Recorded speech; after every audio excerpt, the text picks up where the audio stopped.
So I think I'm pretty straightforward. Yeah, she's got more and more straightforward.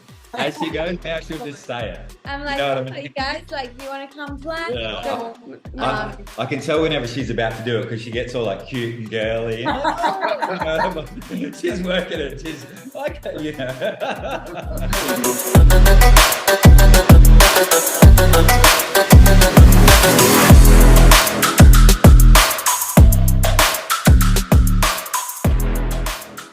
Hey guys, this is Scott and April with the Naughty Gym Show, and this is episode 4 of our 10-part series. No, I'm sorry, episode 5 of our 10-part series. So you want to be a swinger, and we're with Robbie and Katy Oz, who have been on the show once before and are currently overseas enjoying their wild party lifestyle. And they're going to help us today with some questions about getting ready for your first event and what you can expect and how to prepare and all this kind of stuff. And guys, thanks for being back on the show with us. Thank you. Yeah. Hey, everyone. We're going to start today because you guys seem to get to go to a lot of events. And we've had a lot of experience with different types of events as well. And I know that if you're a person that is looking to go to your first ever sex positive event of any kind and you're nervous and scared, what can you expect? How do you prepare for it? Yeah, it's funny because we just had a party last night, so it's kind of we've been having these conversations. Yeah, and like obviously getting ready for the party, it's things like mints that you don't necessarily think of, but mints in that environment or toothpaste is so important, especially if you're playing multiple times, because the last thing you want to do is, you know, you give someone head and then you go to someone else and to kiss them and they're like, oh, you know what I mean? It's like little things like that you just get used to.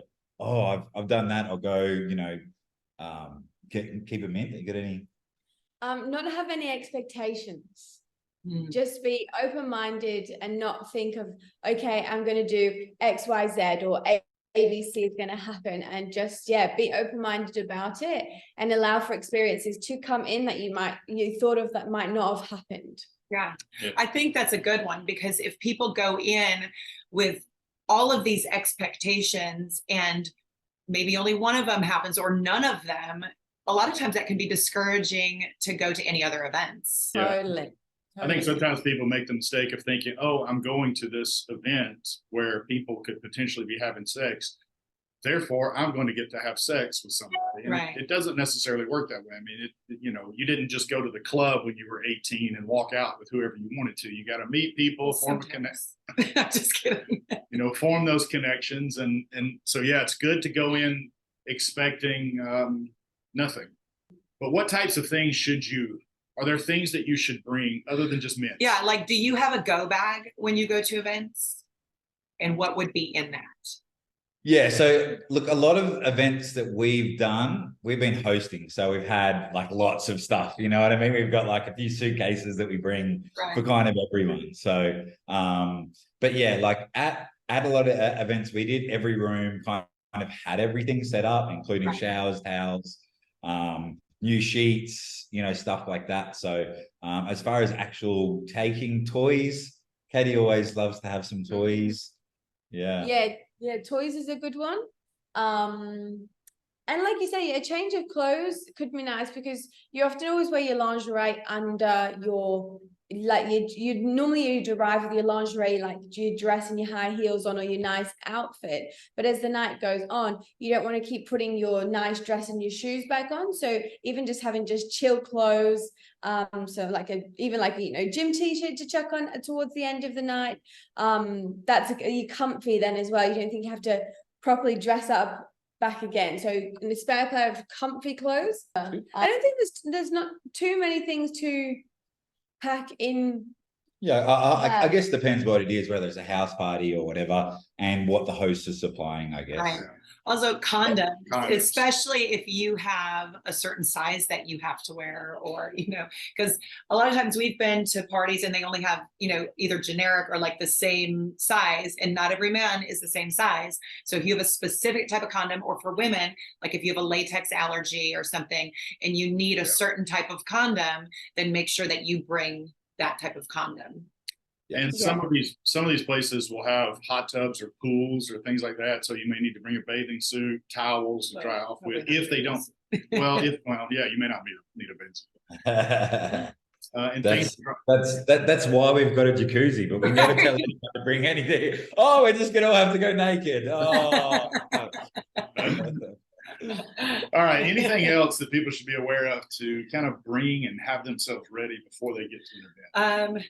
As far as between the partners, obviously the communication before you go, Katie hit on, setting expectations, not having such wild expectations that you're crushed, but also communicating with your partner beforehand. I like, we don't do this as much anymore, but know your partner's cues, right? Like, so when your partner's like in a danger zone, or maybe just needs to be taken away and like reconnect, have a signal with your partner so that like, okay, this is like, get me out of here, or this, I'm okay, whatever it is. Have that kind of communication with your partner. Maybe have a code word or something like that. And yeah. And probably the other big thing is, if you are going to set any boundaries or anything like that, it's just having that chat of, tonight, if we play, let's play together. Right. I guess something like that, especially when you start, it's good to have those. Right. We like to have, which obviously when we started, we had a million rules, which we don't anymore. But there's certain things where I will say, like, are we doing this tonight? Even if we've full swapped before, I'm not in a full swap mood tonight. So it's a hard no to full swap. Soft swap's okay. So just knowing sometimes where your hard no's are and those hard lines is a good thing going in, so that, sometimes somebody has a little too much to drink or something, and those lines can get fuzzy, but that's a safe way to protect your partner, knowing, okay, he or she said this was a hard no. I don't care if she's saying yes now, it's a hard no. Yeah, and that brings up something else too. If you are prone to, in social environments like that, maybe drinking a little too much, you better have, and the other partner maybe is the one that tends to take care of you. If you drink, you need to let your partner know, look, I will listen to you if I get to the point that I'm used to getting to, where I drink too much. Or just agree to not drink too much. You don't need to get hammered. If you feel like you need to just get hammered, that's not the night that you need to be making decisions about playing for the first time. Yeah, those can be red flags for sure. I've only ever got too drunk once, and it's because I knew I had an amazing night, but I didn't remember any of it. So I've only ever done it once, and I'm like, never again. Never again, yeah. Do that, because it's just, it defeats the purpose, I guess, right? Well, and also consent is hard at that point, especially, I say yes to everything after 2 or 3 shots of tequila. So, and then the next day I'm like, why did I do that? So, yeah. You guys remember that when we get to Jamaica. Yeah. Two shots. 3 is probably that. All right. And we're just going to cover each of these topics pretty quickly, because we're trying to run through a lot here, and we could spend a lot of time talking about how to properly prep before you go to one of these events. Yeah. But we'll move to number 2 now. So let's say you've gotten everything packed up, you're there, you go into your first event, you get there, you walk into a place, and there's 10 couples, 20 couples, 100 couples. It is difficult, unless you're just an extreme extrovert, if you go into one of these environments and you don't know anybody already, to just walk around sometimes and start introducing yourself. Yeah. Even if you're an extreme extrovert, that may not be easy the first time you do it in a place, in an environment that you've never been in like that. Yeah. So, well, and a lot of times groups will go to these places together. So there's already groups of people kind of, having fun and hanging out. And so, yeah, and you need to be aware of that, because if you get there and there are people that seem to already be grouped up, talking and having a good time, you're going to be tempted to think, oh, it's very cliquish, when maybe they're just friends having fun, and they'd welcome you in if you went over there. But give us some tips on, maybe for the new person walking into their first event, how do you introduce yourself and not seem weird or awkward? For me, like a lot of the clubs that I've been to, they have dance floors. So I've always found that's a good kind of icebreaker to kind of, just catch some eyes, maybe, a little bit of kind of, energetic play or whatever. So that's kind of always a good way I've found. And what we've kind of mainly done, we've always kind of go with one other couple, like you said. So we've always kind of got at least a 4. And then it seems easier, like you said, other people are more likely to kind of want to come join the fold if you're having fun. You got anything? Yeah, and also just think like if you're a new couple going there, there's probably a lot of other new couples and everyone's in the same boat. Everyone's kind of standing there, like looking around. Everyone's really probably anxious or nervous. So if you can make that first move, if you've got that confidence to do so, everyone else will probably follow as well, because it just takes that one person to kind of get it started. And it's often like normally Rob or I to like, oh, take off a piece of clothing or like open that conversation. And this is like from my own experience and with the work that I do in breath work as well is, for example, and I've been in this position before. It was actually like on a like, I don't know, like first month of dating, first month of being together. Rob was already hosting a party. And so I've gone to this party. It was like 140 people. And that was my first ever swingers party with like that amount of people in a club, let's say. And my nervous system was like ping, ping, ping, ping. There was so much going on. And I guess I wasn't experienced enough as I am now, but when your mind starts going off, like what's going on? I've seen this. She's talking to me. I don't know what to say. There's just so much. If you can just take a second and just breathe, just really take like a deep breath.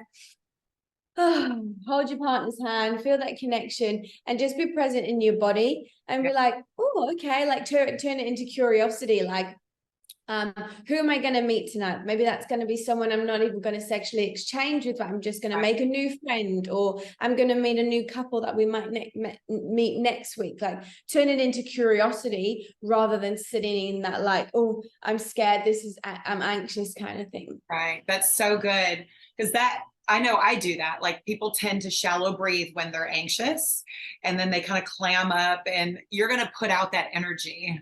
People will pick up on that, right?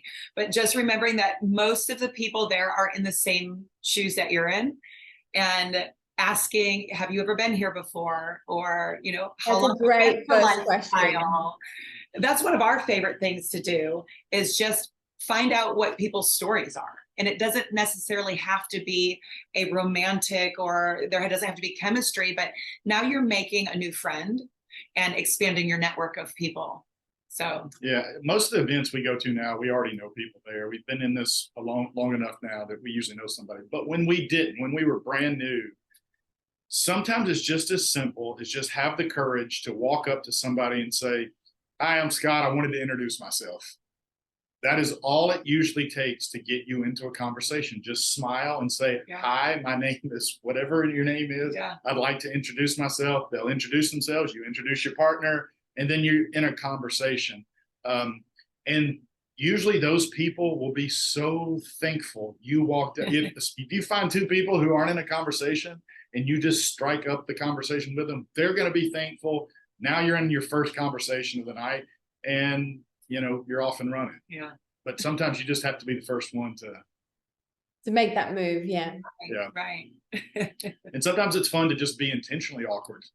Just walk up and say, hey, I feel really nervous and weird, but I wanted to say hi, my name is Scott, and just do something weird. And then, if they laugh. And that's also really common as well, because it's saying like a lot of people don't have the experience and like, okay, I'm just going to go for this. Like, hey, I don't really know what I'm doing. I actually made a funny TikTok on this the other day. I was like, first experience in a swingers club, when you kind of walk in, you sit there and you're looking around. I've got no idea what I'm doing, but I'm just going to smile and look pretty kind of thing, right. So it's like, it can be just, have fun around it. Yeah. You just keep that openness.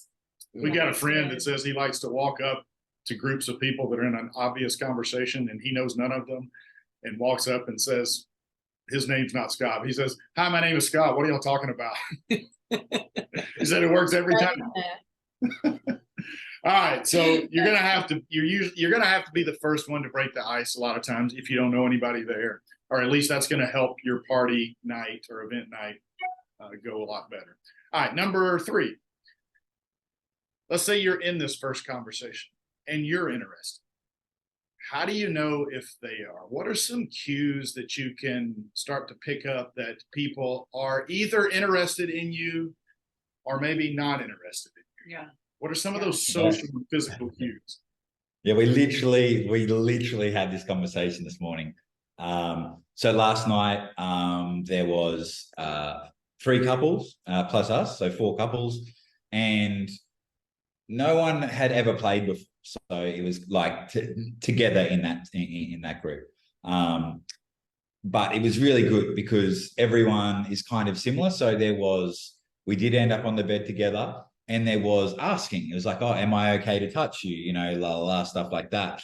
But one of the crew kind of went there too early before there was any sort of like eye contact or, you know, like you're saying, looking for those cues. And I think so we had a conversation about that of like, oh, you really just got to, like, before you even ask the question, there's cues that you can look for, which is generally, for me, like a smile or, just like a bit of a like eye contact or a bit of like a flirty smile. And I guess you could feel it in the energy for like, I know if I approach someone that I'm interested in, I bring such a different energy to someone that I'm not interested in.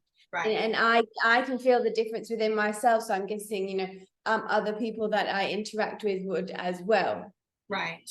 We have, however, been in several situations where either we or the other couple got mixed signals. So some people don't pick up on those signals, or they misinterpret. It's an art, isn't it? I am a hands-on talker. So when I'm touching, I'm actively listening and I'm engaged. And that can sometimes be misconstrued as, oh, I'm going to get to have sex with this person. And I'm like, no, I was just listening. I'm engaging with you, but this is not a chemistry thing.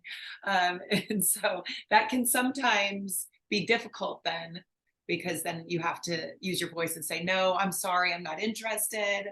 And it always comes back to communication of speaking, and learning and knowing how to say no and not feeling like rejected or that you're not in the right place, or you know, that's really important as well. So I guess learning this before you go to a party and be like, oh, it's okay for me to say no, and I can use my words.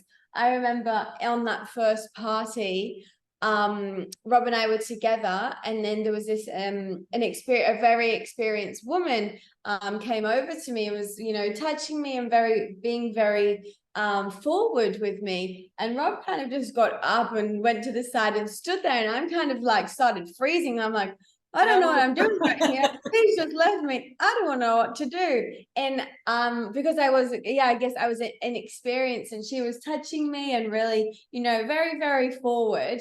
And I got to a while, I was like, I kind of just like took my body backwards, and I was like, okay, I want my husband now. So, you know, that's also. Why did you do that, Robbie? Why did you? Look, I could have done it for her, but I wanted her to learn how to do it herself. You know what I mean? Like, it's kind of like when I'm not there, she's going to have to learn, so she may as well. So I just kind of. Which is a good point, because it takes women, well, most women, I would think, it takes time to develop that. No, like, this is my body. I have ownership of it. You can't. I'm not doing this right now. You didn't ask for consent. You cannot touch me. So that's a hard lesson sometimes. Well, I have done that. Words, Go ahead. Using the words like, oh, thank you, but I'm not into it right now, or I'm not interested, or you can always say, instead of saying it's like a direct no, you can be like, oh, thank you, I'm just going to go and find my husband, or oh, I need a drink of water, and just kind of use an indirect no to get yourself out of that situation as well. Right. And the understanding more that experience that you can the more experiences that you have, you'll learn a lot more. Like from my first experience like that, I had no words, so I just kind of like used my body language to get, I remember the moment, use my body language to get out. But the more obviously I've gone along, I'm able to say, okay, thank you, but I'm just not interested right now. I'm not wanting to play. And you can use your words in that, but it does take a bit of time, especially as a female, yeah, like you said, to we don't like to hurt people's feelings. And so knowing that you're not responsible for their response or their reaction or how they feel is not your responsibility. Yeah, it never feels good to be told no. But it's worse if you kind of keep, if you're too indirect and they can't tell for sure whether it's whether it's a no or a maybe, you could end up stringing them along. So if you give them one sort of indirect no, like you're talking about, often that's enough. But if they come back again, then you need to give them a very polite but firm no, so they can move on with their night. And you know. And I'm sure you guys have never had this, but how would you handle rejection if somebody? Just one more quick thing. We actually did tantric events, and a big part of the tantric events, because it's sober, it's quite a different experience, and we do try and bring this into swingers events as well, is you actually practice saying no. So you get matched up with a partner and you actually role play it, and the person who gets said no to says, thank you for honoring your no. You know what I mean? So it's like setting that up straight away. Thank you for honoring your no. And then people feel safe for the rest of the night knowing that they've practiced saying thank you for honoring your no. You know what I mean? So that's kind of a good, I like that. That's a really good. We might talk to you guys about doing that. Yeah. That's really I've got heaps of fun little games like that as well. Yeah. Yeah, I've never heard of that. That's good. And you need to know that most likely you're going to be told no. It's not. Handling rejection. That's right. Handling rejection. Not going to always be a yes. And if you go into these things thinking that if you put yourself out there, which you need to do, sometimes the answer is going to be no, and that's okay. There's going to be a lot of yeses. There's going to be some no's. You need to prep yourself for that mentally, because you can't always just get anybody that you want at the club. Sometimes they're going to say no, and that's got to be okay for you, and know it's going to sting a little bit, but it's a good thing for you. You can move on with your night. But it's not a reflection of you as a person, and it's not a personal assault on you. It's just them honoring their. We've all got our own yeses and nos as well, right? So it's just the same as everyone else. Sometimes we say no, just like everyone else is going to say no. It's just the same. Yeah. So and there could be 1,000 reasons why somebody's telling you no. Maybe they weren't planning on playing that night, or maybe they just got into an argument in the bathroom. You never know what's going on with the person. Just take it and move on, politely. Yeah. It's actually an opportunity to practice that. Oh, thank you for honoring that. And then just seeing their reaction, be like, oh, okay. You know what I mean? It's a good little, So let's say you're hitting it off with somebody. You think you're hitting it off. It seems like they're enjoying the conversation, and you're interested in maybe going to the bedroom and trying some kind of play session, or going to a playroom. That is not always said let the girls lead, so I'll let her answer this. I always let the girls make whenever they're ready, she can. All right, Katy, somebody's got your attention at a club or a party.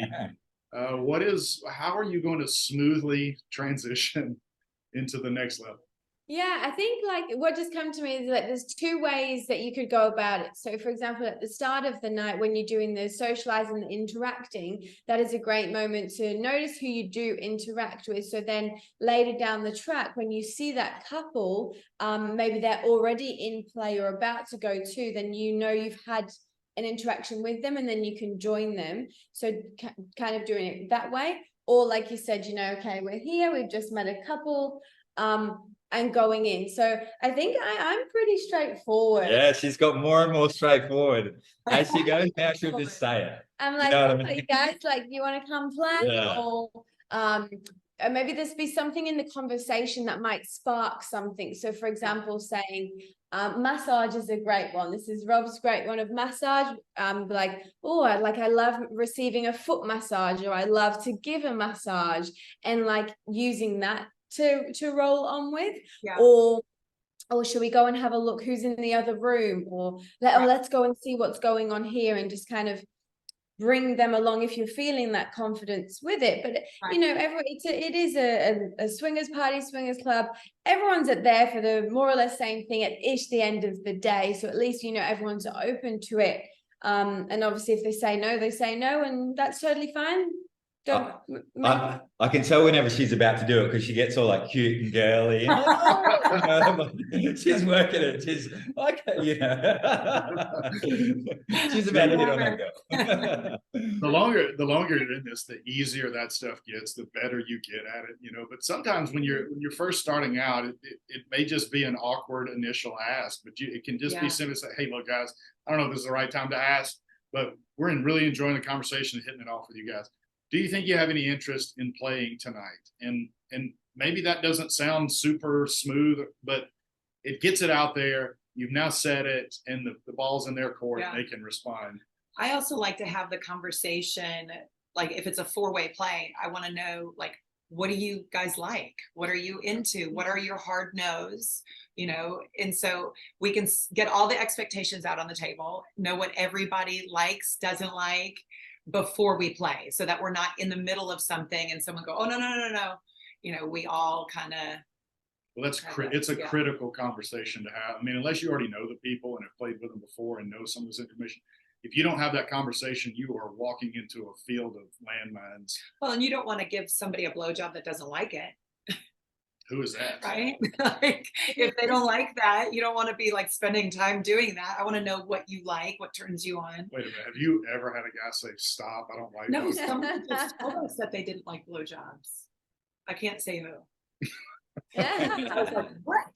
Yeah, you know, and even for obviously, you know, we presume that, you know, you get with a couple and then a female will give a blowjob as well. But I know for me, if I've given I can't go a long time with a lot of blowjobs, you know, I can do it at the start. But for example, if I've already played with a couple and then I'm coming in again, you can't just expect that that's what's going to happen. So being open to communicating, and like me and like bodily fluids and stuff like that is a thing. So for example, if the penis has been used or put in another mouth and there's a bit of saliva and things like that, then I'm pretty open, say, oh, can we just wipe it?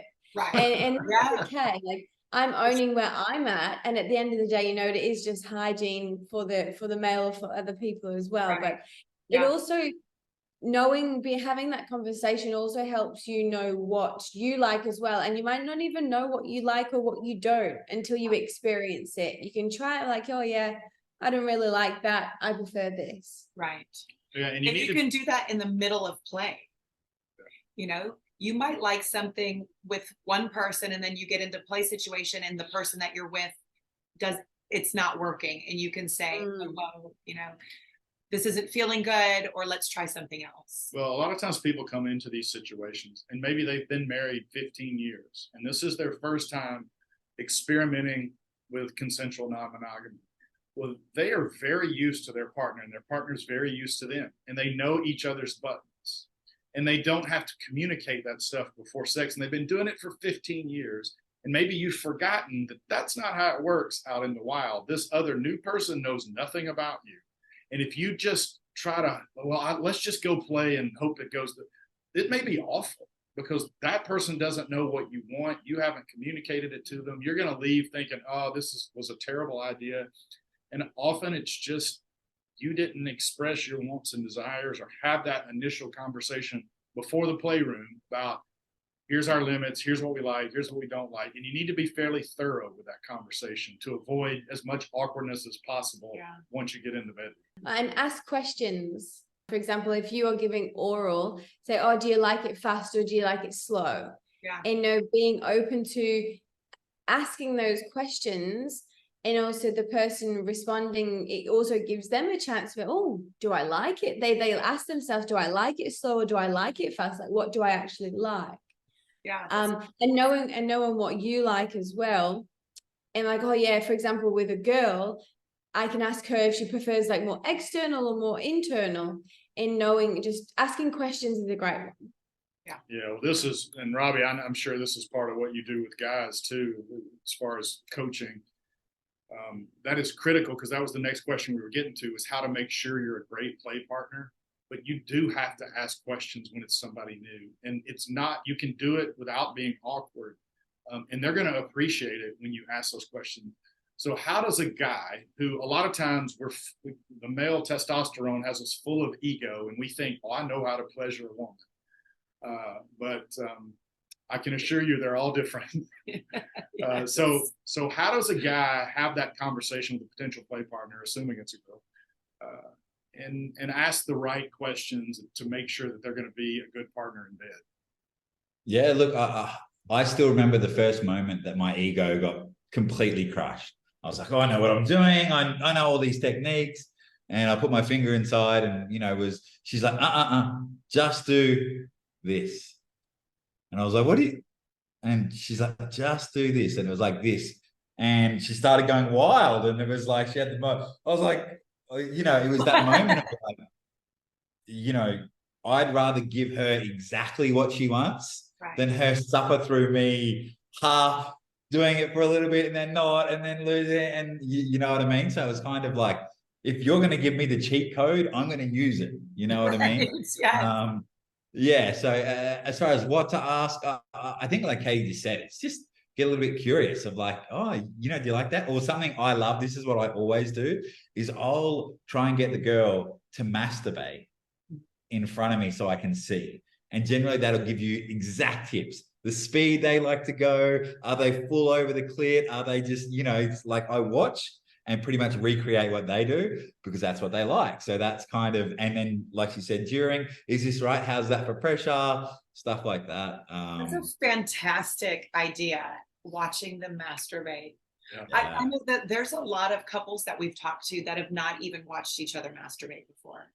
I mean, but what a great way to learn exactly how your partner likes it, because they've been doing it most of their life. Yeah, I know that when we first got into this, I thought, yeah, I'm pretty good in bed. So I'm going to be a really good play partner for these women. And then I realized it's just like any other sport or activity. You probably, if you haven't had tons of experience with a lot of people, you're not that great. And you have to be willing to learn and realize that everybody has a little different flavor. You not only get better at the techniques themselves, but you get better at extracting the information from them that will help you be better in bed with them. You get better at asking the questions in a non-weird way. But also that the finish line isn't the orgasm. Like it's not like orgasm or nothing. Like there's a lot of things that you can do to create pleasure and have a good experience, because there's some women that we've encountered that it's almost impossible for them to reach orgasm in a play session. And so sometimes the goal is just like to April, find good. Who you can just breathe on, and she has one. So 2 tequila shots and that's it. I'll do anything. Well, we're taking note, hey? Yeah. Breathing. Yeah, we're gonna do breath work. Yeah. Oh yeah. Yeah, that's good. Is that possible? I think I heard that somebody was saying some people can have orgasm just from breathing. Yeah, totally. It's very, very powerful before play as well. Yeah, we've got someone who like literally that's her job, is she helps people have full body orgasms with no physical touch. Oh wow. So it's like getting that's you my to that 2024 goal. Yeah. Guys too? Or just women? Yeah, totally. Yeah. I've ejaculated with no touch. What? Yeah. Yeah. Okay. We're gonna research this some more. Yeah. All right. Well, we're gonna touch on the last 2 questions, I guess. We're talking about single men or single women. So, and I'm going to go, one of our followers sent to us an email. He's a single male. He's a nice looking man, pretty fit, professional.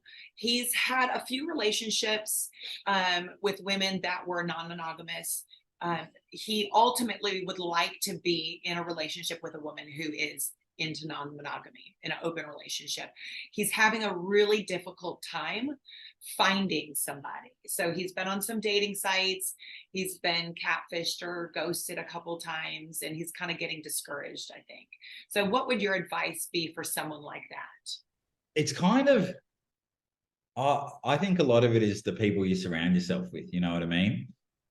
So it's easy to say when you have those people, but I think when you don't, it's just a matter of trying to find that community and putting in the actual effort to find the right sort of people. And just be yourself from the start. That's something I'm really good at. And anyone that we meet, they'll know straight away, because I'm not gonna, you know, even with girls that I've played with outside of Katy, straight away I'll be like, just letting you know, I've got a wife, you know, so on and so forth. So just being yourself from the very start. When Katy and I started dating, because we fell in love so deep, there was a massive temptation in me just to forget about every other woman, and you're the only one I'm ever going to see for the rest of my life. But I knew that if I did that, I was setting the standard at the start that I wasn't going to stick to, you know what I mean? So I kind of had to have that after the honeymoon period mentality of that's who I am, you know what I mean? So being yourself from the start. And it's amazing how many people are open to it if you create a safe sort of environment to discuss it, you know what I mean? It's kind of like, just have fun with it and get curious, and oh yeah, I would like that, you know, stuff.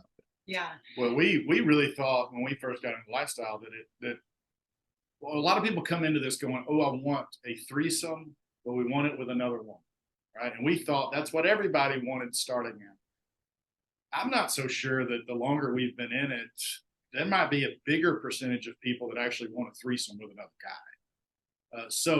Or at least there's a lot of people, a lot of male-female couples who are looking for a third male. Mm-hmm. So don't think as a single male that you're not going to have a lot of opportunity out there. If you're a nice guy and smile and be kind to people, and but if you're wanting a relationship, that's not you're not looking for a couple. Yeah. I think a lot of bigger cities do have social clubs too, where they'll do like meet and greets. So going to events, but it does take continually putting an effort and putting yourself out there and trying to network, and know that you might be meeting people and not having sexual relations, but you're expanding your network, where somebody might go, hey, I've got a friend that's single, maybe we can connect you to.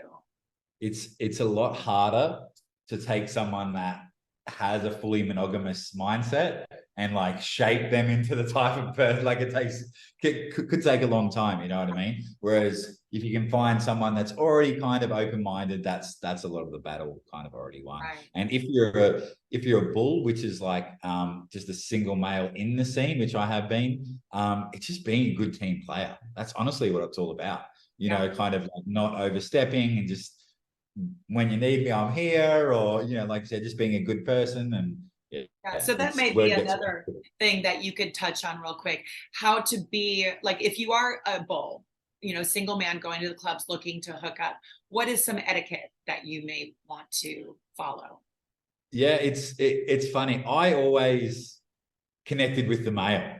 I felt like if we get this bro and this trust, and hey man, how are you? You know, it was a lot easier if you built that first. Whereas if you kind of just go up and compliment the girls and you're all over the girls, it's not a great way to start that sort of thing, in my opinion, or at least, you know, share it a little bit. So that's something that I did, is I'd always just go up and I'd introduce myself to the guy first, have a, you know, just a normal conversation. And that's good. Yeah, because if a guy comes up and has interest in her, if he doesn't establish a connection with me, he has no shot of getting with her, because I am not going to feel comfortable, at least in a group play session anyway. Mm-hmm. If a guy knows I'm there, but just ignores me because and pours all of his attention on her, because it's gonna feel like there's probably some imbalance there, and it just and you can imagine if the situation was reversed. Just treat the other guy the way you wish that guy would treat you if he's trying to hook up with your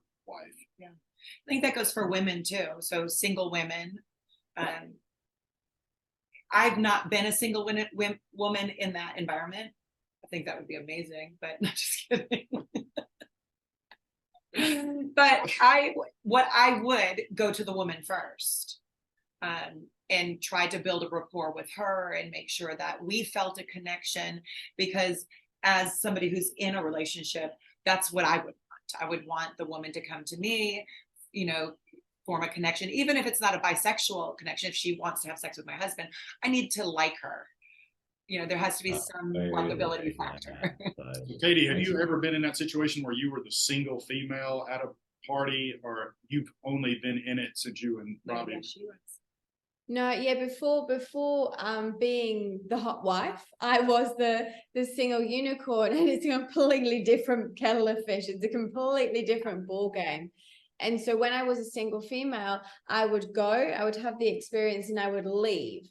So I'm not the one in the couple like navigating anything. I'm just coming, having my fun and going. Whereas now we're in a relationship, obviously we're the ones doing the navigating, and it takes a lot more work than just being a single female, coming, having fun and leaving. But I guess over time that we know how to navigate and move through it, and it always comes back to communication.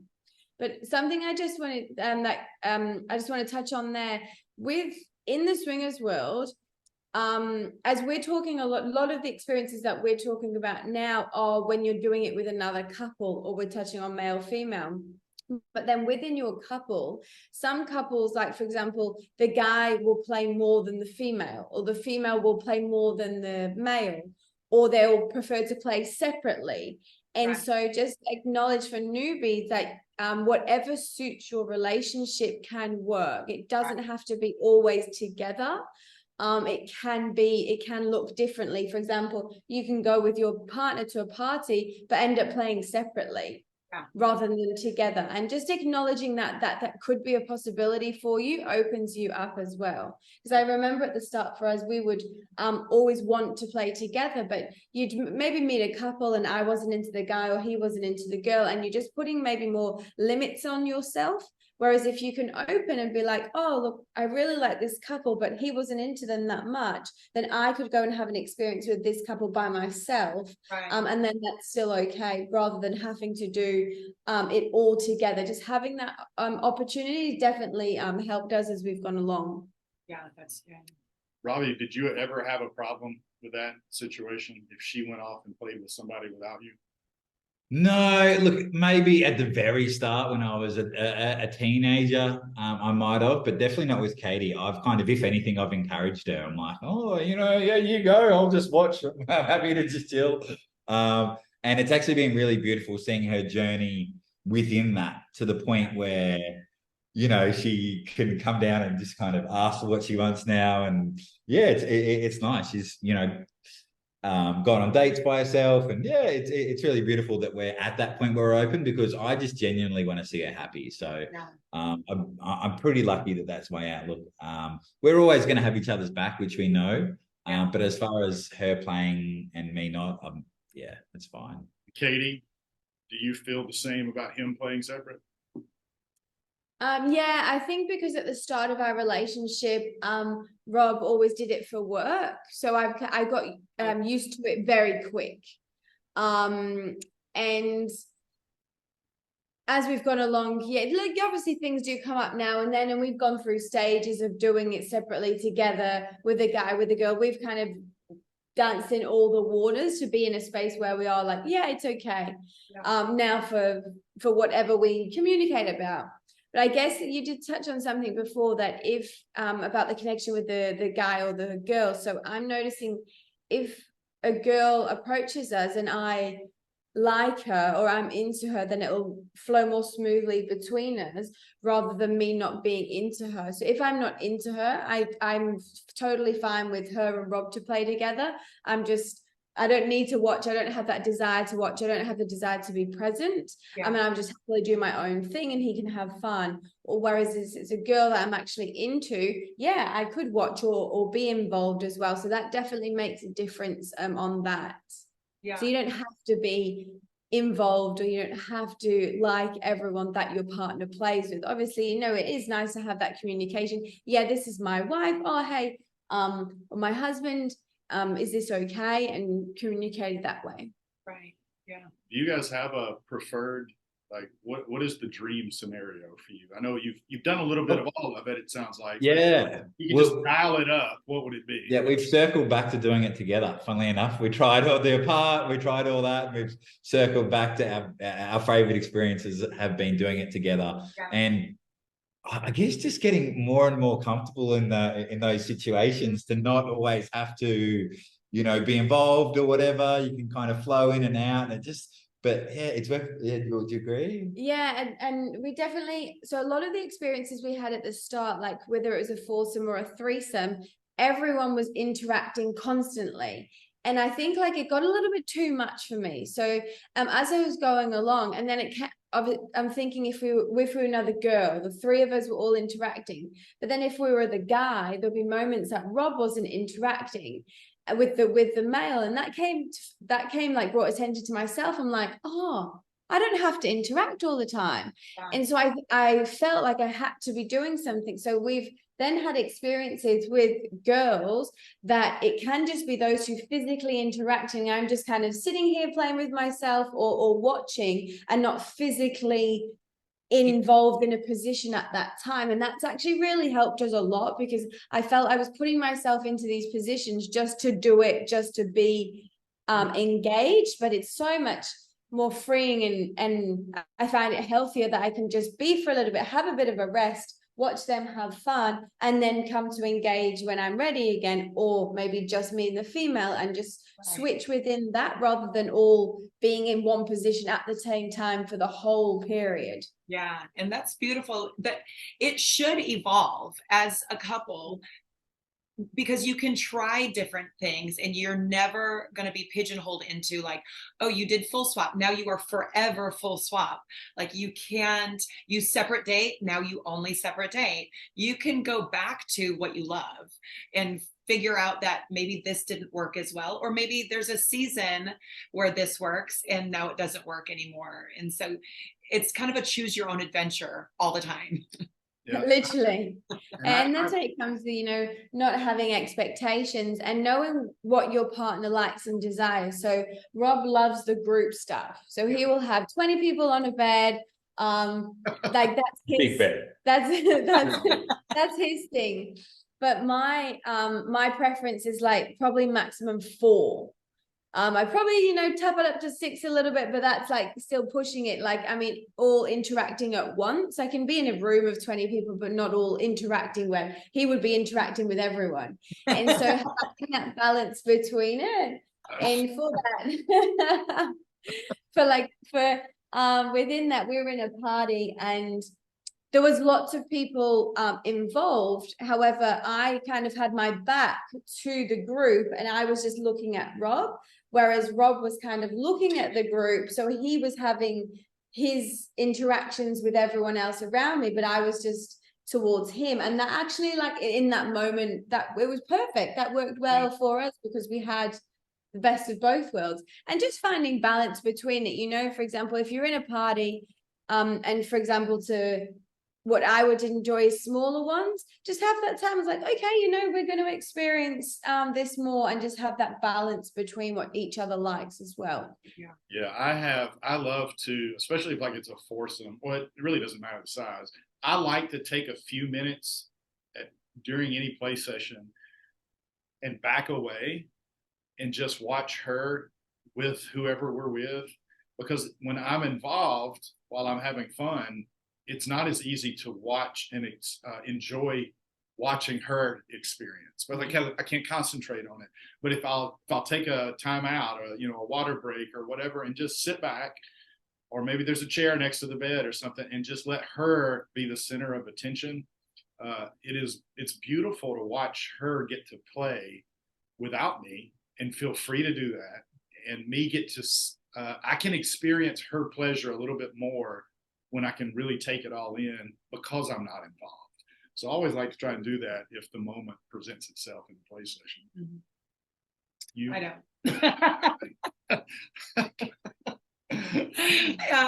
I don't love watching him. Like, I love the interaction. I like, if it's a 4-way connection, we're all connection. I love that. But I don't love just to like sit back and watch him. I think it's more a guy thing. Yeah. Yeah, I do too. All right. So any last thoughts, big tips? Somebody's going to their first event. They've never done anything. Yeah, probably one thing that you kind of I pieced together a few different other conversations. So I, like Katie said, I worked in the porn industry, and I kind of put my own twist on my OnlyFans, and so I used to interview people before we'd have sex. So we'd actually have that conversation of, is there anything you want to try having? Have you got any boundaries? What's good foreplay to you? Like asking those questions. And so many girls that I shot with had never even thought about it. It's like, is there anything specific you'd love to have for foreplay right now? It's like, yeah, I don't know. And then I actually did one with 3 girls, and I asked them, how do you like to be licked? And they all had completely different answers. And it just goes to show, if you didn't ask, like one of them was like, I'm so sensitive, like you can just touch me and I'll go wild. And the next one's like, no, you got to get in there and eat it and give it to, and it was just like, how would you know if you don't ask? So to me, like I always send my clients to that interview, and I'm like, watch this and drop your ego, because you have no chance of knowing this. There's no chance. Even if she's that one day, the next day she might be different. So that's so good. I probably have had maybe in all of our encounters, maybe 2 men ask me a question like that. What? Yeah. I guess so. You're almost always the one leading the conversation. Yeah. So usually I'm like, okay, let's get a pen out. even halfway through, and like it's like, what do we do next? Like just saying, do you have any desires right now? You know what I mean? And it's just like seeing them go, shit, what would I like to experience now? Right. And then it's been cool. At the start, Katie was like, oh no, yeah, whatever he's doing good. But now she's like, yeah, you get here and you go there and you do that. So have you ever changed how he was doing? Like told him, said, no. Oh yeah. Okay. I'm just not paying attention. I've done that to you. I think, like, and I'll come back to the breath work as well. If you're in a moment and your mind's racing, thinking like any insecurities or anything is coming up, like which causes you to freeze your body, just come back to your breath. Just really just breathe it through, and knowing like you can have a conversation if you need to with your partner afterwards, or if you really need to leave the experience, that you can. But the more, like, if you're in your mind, you're not actually in your body or fully experiencing that pleasure. So the more you can get into your body and just breathe, then you'll just have an enjoyable experience, rather than like being in the racing thoughts of the mind. Same with men that can't get it hard. Same thing. If you're in that situation, you can't get it hard, take the pressure off yourself, take some deep breaths, get back in your body, get out of your head, and it'll be sweet. Yeah, those are some great tips. Thank you guys for all this. I think that our followers will get some really good info going to their first event. And we have a lot of newbies that will be coming to Hedonism in January with us. But I'm really excited to do some breath work with Katy and with both of you. And I want to know more about this honoring your no and honoring somebody else's no. So hopefully you can bring that to Hedo as well.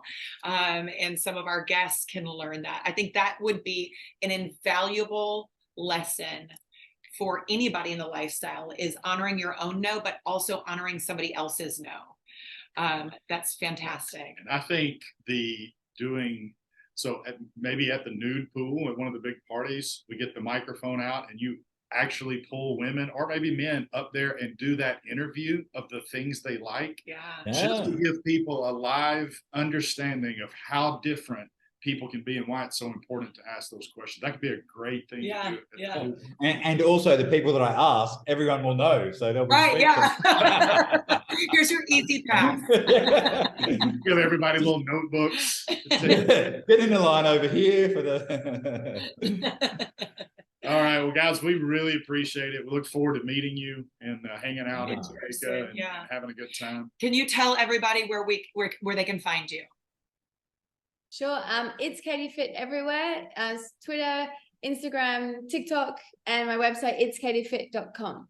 And I'm RobbieOZ.com. Awesome. For those of us in America, that's OZ.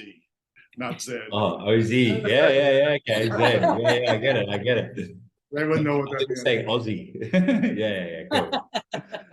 All right. Okay, guys. We've enjoyed it. You guys have a fantastic day. Like so excited. See you, Hedo.